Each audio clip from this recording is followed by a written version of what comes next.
సమీక్ష సమావేశాన్ని నిర్వహిస్తూ ఉన్నారు. తెలంగాణలో పెండింగ్లో ఉన్నటువంటి గ్రీన్ ఫీల్డ్ ఎక్స్ప్రెస్ వేలు, ట్రిబుల్-ఆర్ నార్థన్ రీజియన్తో పాటు కొత్తగా ఏర్పాటు చేయాల్సినటువంటి జాతీయ రహదారులకు సంబంధించి ఒక సమీక్ష సమావేశం కొద్దిసేపటి తర్వాత న్యూఢిల్లీలో జరగబోతాం. దానికి సంబంధించి అందరు ఎంపీలను కూడా మామా నియోజకవర్గాల పరిధిలో ఉన్నటువంటి జాతీయ రహదారులు, వాటితో పాటు ఈ గ్రీన్ ఎక్స్ప్రెస్ వేలు, కొత్తగా ప్రతిపాదించబోతున్నటువంటి నేషనల్ హైవేస్కి సంబంధించి పూర్తి సమాచారాన్ని పంపించి ఈరోజు కిషన్ రెడ్డి గారి ద్వారా ఈ తెలంగాణ రాష్ట్రానికి రావాల్సినటువంటి జాతీయ రహదారుల మీద ఒక సమీక్ష సమావేశాన్ని ఈరోజు నిర్వహించబోతాను. దాంట్లో భాగంగా చాలా కాలం క్రితమే భాగ్యనగరాన్ని ఇంకా విశ్వస్థాయి నగరంగా గుర్తింపు పొందించడానికి ఇప్పుడున్నటువంటి ఓఆర్ఆర్తో పాటు ఒక ట్రిబుల్-ఆర్ పేరిట భారత ప్రభుత్వం పూర్తిగా తన సొంత నిధులతోటి ఒక ట్రిబుల్-ఆర్ని ఏర్పాటు చేయాలని దాని మొత్తాన్ని 2 భాగాల కింద, ఒకటి హైదరాబాద్కు నార్థన్ ఉత్తరం వైపు ఒక భాగంగా విభజించి, దక్షిణం వైపు ఒక భాగంగా విభజించి 2 పార్ట్లుగా, నార్థన్ పార్ట్, సదరన్ పార్ట్ అని 2 పార్ట్లుగా విభజించి ఇప్పటికే భూసేకరణ కార్యక్రమాన్ని ప్రారంభించడం జరిగింది.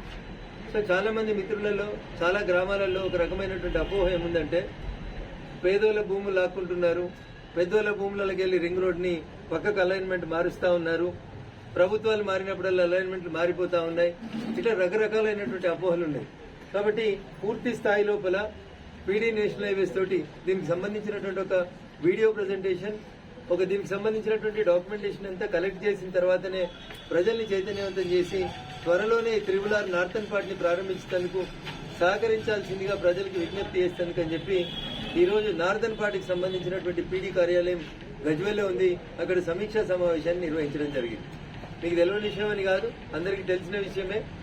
సంగారెడ్డి జిల్లా సదాశివపేట కంటే ముందు కొండాపూర్, సదాశివపేట మధ్యలో పెద్దాపూర్, గిర్మాపూర్ అనేటువంటి ఒక 2 గ్రామాల మధ్యలోంచి ఈ నార్థన్ పార్ట్ స్టార్ట్ అవుతుంది. గిర్మాపూర్ గ్రామం నుంచి కొండాపూర్ మండలం గిర్మాపూర్ గ్రామ పంచాయతీ పరిధిలోంచి ఈ రోడ్డు స్టార్ట్ అవుతుంది. దీన్ని నార్థన్ పార్ట్ అక్కడ స్టార్ట్ అవుతుందని చెప్తారు. మొత్తం నార్థన్ పార్ట్ వచ్చి 158.645 కిలోమీటర్లు ఉంది. 158.645 కిలోమీటర్ల పొడవు ఈ నార్థన్ పార్ట్ రోడ్ అనేది ఇప్పటికే ప్రభుత్వం గుర్తించినటువంటి గ్రామాలకు సంబంధించి భారత national highways authority of India వాళ్ళు ఏం చేశారంటే ఒక సర్వే సంస్థను పిలిచి 2019-20 మధ్యలో నరేంద్ర మోడీ గారు ట్రిబుల్-ఆర్ ఇస్తామని ప్రకటించిన తర్వాత వెంటనే దీనికి సంబంధించినటువంటి అలైన్మెంట్ ఎట్లా పోవాలి, రోడ్డు ఏ రకంగా పోతే బాగుంటుంది అనేటువంటి ఉద్దేశంతో ఒక ప్రైవేట్ సర్వే ఏజెన్సీకి ఇచ్చి దీని మీద కొన్ని ప్రతిపాదనలు పంపని చెప్పి అడగడం జరిగింది. ఈ ప్రతిపాదనలకు సంబంధించి ఆ ప్రైవేట్ ఏజెన్సీ మొత్తం 3 ప్రతిపాదనలు ఇచ్చింది. Option A, option B, option C అని 3 రకాలుగా ట్రిబుల్-ఆర్ని ఎట్లా నిర్మించవచ్చని 3 రకాలైనటువంటి ప్రతిపాదనల్ని ఎన్హెచ్ఏఐ ముందు ఆప్షన్ ఏ, బి, సి కింద 3 కింద ఈ 3 ప్రతిపాదనల్ని 3 రోడ్లని కూడా ప్రైవేట్ సర్వే సంస్థ భారత ప్రభుత్వం ముందుంచి దాంట్లో ఆప్షన్ ఏ కింద ఉన్నటువంటి రోడ్డు 158.645 కిలోమీటర్లు ఉంటే, ఆప్షన్ బి కింద ఉన్న రోడ్డు 171.9 కిలోమీటర్లు ఉంది. ఆప్షన్ సి కింద వచ్చినటువంటి రోడ్డు 129.71 కిలోమీటర్లు. సో ఏ రోడ్డుని సెలెక్ట్ చేస్తే తక్కువ నష్టం జరుగుతుంది, ప్రజలకు ఎక్కువ లాభం జరుగుతుంది, ఎక్కువ గ్రామ పంచాయతీలు, ఎక్కువ మండలాలు, ఎక్కువ జిల్లాలని కవర్ చేయొచ్చు అనే అంశాన్ని దృష్టిలో పెట్టుకున్నప్పుడు ఆప్షన్ ఏగా ఇచ్చినటువంటి 158.645 కిలోమీటర్స్ అనేటువంటి నార్థన్ ఏరియా రోడ్డుని national highway authority of India 2020 సంవత్సరం లోపల గుర్తించి దీనికి సంబంధించినటువంటి నోటిఫికేషన్ ని 6 డిసెంబర్ 2021 రోజు నోటిఫికేషన్ ఇవ్వడం జరిగింది. 6th డిసెంబర్ 2021 రోజు ట్రిబుల్-ఆర్ నార్థన్ రీజియన్ కి సంబంధించినటువంటి అలైన్మెంట్ ని గూగుల్ మ్యాప్ల ద్వారా అప్లోడ్ చేస్తూ ప్రజలందరికీ అందుబాటు లోపల 6/12/2021 రోజు భారత ప్రభుత్వం national highways authority of India ఆమోదించి భూసేకరణ కోసం అని చెప్పి ప్రభుత్వానికి, తెలంగాణ ప్రభుత్వానికి చెప్పడం జరిగింది. 2021 డిసెంబర్లో భూసేకరణ ప్రతిపాదన ప్రారంభించి ఈ ఆప్షన్ ఏని సెలెక్ట్ చేసుకున్న తర్వాత భారత ప్రభుత్వం చాలా స్పష్టంగా రాష్ట్ర ప్రభుత్వానికి చెప్పినటువంటి విషయం ఏంటంటే, లోకల్ గా ఉండేటువంటి జిల్లా కలెక్టర్లు, స్థానికంగా ఉండేటువంటి ప్రభుత్వం, తెలంగాణ ప్రభుత్వం ఈ భూసేకరణ కార్యక్రమాన్ని ఎంత తొందరగా కంప్లీట్ చేస్తే అంత తొందరగా భారత ప్రభుత్వం ఈ రోడ్డు నిర్మాణ పనులని పూర్తి చేస్తామని చెప్పి తెలంగాణ రాష్ట్రానికి చాలాసార్లు చెప్పడం జరిగింది. కానీ గత ప్రభుత్వం నిర్లక్ష్యం వహించిందని నేను అనను, అలక్ష్యం వహించిందని నేను చెప్పను. కానీ పని మాత్రం 2021 డిసెంబర్ నుంచి ఇలా మనం ఉన్న 2024 డిసెంబర్ దాకా నత్తనడకనే సాగిందని మాత్రం నేను చెప్పగలుగుతాను. సో ఫైనల్ గా ఇప్పుడు వచ్చిన తర్వాత, ఈ ప్రభుత్వం వచ్చిన తర్వాత భారత ప్రభుత్వం డబ్బులు ఇచ్చి ఇంకా ఎందుకు చేస్తలేరు అని చెప్పి ఊకే ఇబ్బంది పెడుతున్నప్పుడు సుమారు 15,239 కోట్లతోటి ఈ 158.645 కిలోమీటర్ల రోడ్డుని వేసేందుకు భారత ప్రభుత్వం నిధులు ఇవ్వడానికి ముందుకు వచ్చింది.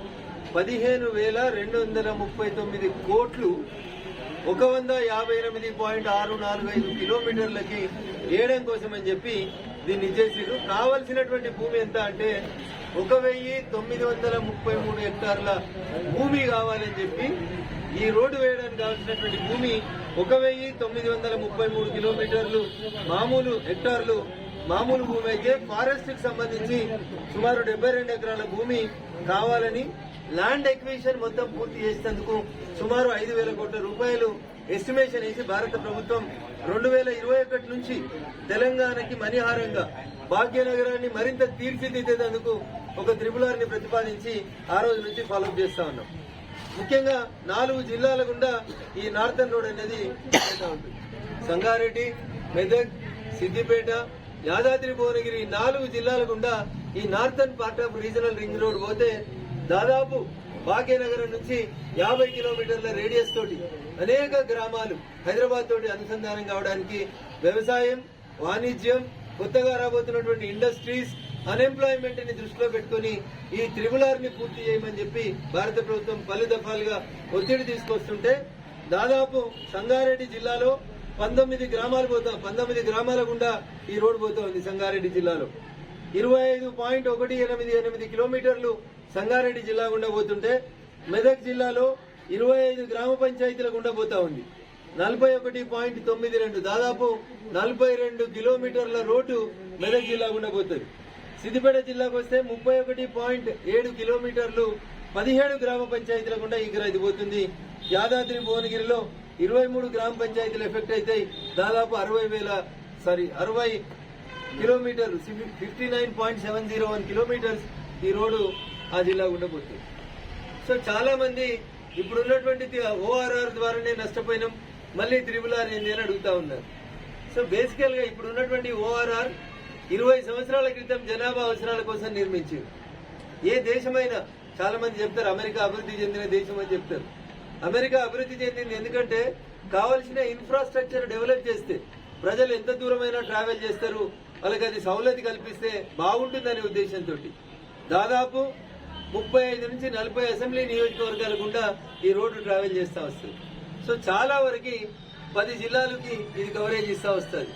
దీనివల్ల ప్రజలు తాము పండించిన పంటని, తమ వాణిజ్య వ్యవసాయ ఉత్పత్తుల్ని ఓపెన్ మార్కెట్ లో ఎక్కువ కాస్ట్ అమ్ముకోవడానికి అవకాశం ఉంటుంది. కాబట్టి గిర్మాపూర్ లో కొంత భాగం, నర్సాపూర్ నియోజకవర్గంలో ఉన్నటువంటి రెడ్డిపల్లి వద్ద కొన్ని అపోహల వల్ల రైతుల నుంచి కొంత ఇబ్బందులు వస్తా ఉన్నప్పటికీ కూడా అక్టోబర్ లో దసరా పండుగ సందర్భంగా ఈ RRR కి శంకుస్థాపన చేయాలనేటువంటి దిశగా భారత ప్రభుత్వం ఆలోచన చేస్తా ఉంది. కాబట్టి ఎక్కడైనా ల్యాండ్ ఎక్విజిషన్ కు సంబంధించి గానీ లేదా పేమెంట్ కంపెన్సేషన్ పేమెంట్ విషయం లోపల గానీ ఏమైనా ఇబ్బందులు ఉన్నట్లయితే ప్రజలు కొంతవరకు అర్థం చేసుకొని ప్రభుత్వానికి సహకరించి RRR విషయంలో ఎవరికైనా ఇట్లాంటి ఇబ్బందులు వస్తే మీ మెదక్ పార్లమెంట్ సభ్యునిగా ఖచ్చితంగా మీతో అండగా ఉంటానని, మీ సమస్యల్ని నా దృష్టికి తీసుకొచ్చి సాధ్యమైనంత తొందరగా ఈ రోడ్డు నిర్మాణ పనులని ప్రారంభమయ్యేందుకు సహకరించాలని ఆయా గ్రామాల ప్రజలకి సవినయంగా అప్పీల్ చేస్తా ఉన్నాను. బేసికల్ గా ఈ రోడ్ వేయాలని అనుకున్నప్పుడు దీన్ని గ్రీన్ ఫీల్డ్ రోడ్ అని నితిన్ గడ్కరీ గారు ఆలోచించారు. ఎందుకంటే ఊర్ల మధ్యలోంచి పోతే అనేక వాణిజ్య వ్యాపార సముదాయాలు, విలువైనటువంటి భూములు నష్టపోతాయి. కాబట్టి రైతులు వ్యవసాయం చేసుకుంటున్నటువంటి పంట పొలాల ద్వారా ఈ రోడ్డును పంపిస్తే, అందుకని దీని పేరే గ్రీన్ ఫీల్డ్ ఎక్స్ప్రెస్ వే అని చెప్పి గడ్కరీ గారు ప్రతిపాదించారు. దానివల్ల ఏం జరుగుతుంది, అక్కడే పక్కనే ఉన్నటువంటి డైరీలు, పోల్ట్రీలు, వాళ్ళు పండించినటువంటి పంటలన్నీ వెంటనే ఆ రోడ్డు మీదకి వచ్చి వాళ్ళకి కావాల్సినటువంటి ఏరియాకి ట్రాన్స్పోర్ట్ కావడానికి అవకాశం ఉంటుంది. ఆ దూరంగా ఉన్నటువంటి ప్రాంతాలకు కనెక్టివిటీ పెరగడం వల్ల రైతుల భూముల విలువలు కూడా వారు ఊహించిన దానికంటే ఎక్కువ పెరుగుతాయి. కాబట్టి the intention of laying triple is green field వేసి రైతన్నల మేలు కోరుకోవాలి. రైతన్నలకి ట్రాన్స్పోర్ట్ ఇస్తే వారు పండించిన కూరగాయలకి వాణిజ్య పంటలకి సరైనటువంటి మార్కెట్ వస్తుంది.